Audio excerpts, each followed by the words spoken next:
Ես կարծում եմ ընտրություններում 26 թվականի ընտրությունները շատ կարևոր են լինելու Հայաստանի Հանրապետության համար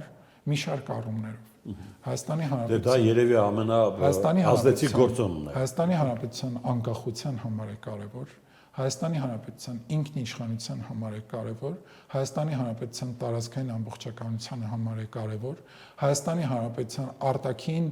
մարտահրավերները, որոնք ծառացել են Հայաստանի Հանրապետության առջև եւ որոնք վտանգ են ներկայացնում այն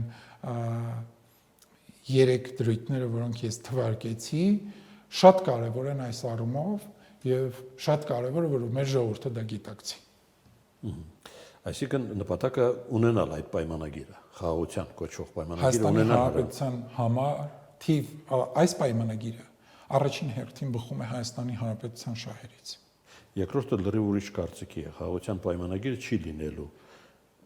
լինելու, լինելու է թուղթ Փաշինյանի մասին։ Սա ով է ասում։ Սա ներեցեք, դուք եք ասում, սա ես ցիտում եմ ասողին։ Թույլ տվեք, ես խոսքս ավարտեմ, որ ավելի կամ հարցս ավարտեմ, որ ավելի հռետորական է։ Սա դուք եք ասում, թե սա ասում են Ռոբերտ Քոչարյանը, Սերժ Սարգսյանը եւ նրանց շրջապատը։ Ես նորից ասեցի, այս ուժերը ըստ էության նպատակ ունեն վիճեցնելու այս process-ը, որովհետև այս process-ը Հայաստանի Հանրապետության ապագայի, Հայաստանի Հանրապետության հզորացման, ինքնիշխանության, տարածքային ամբողջականության, անկախության ամրապնդման համար է։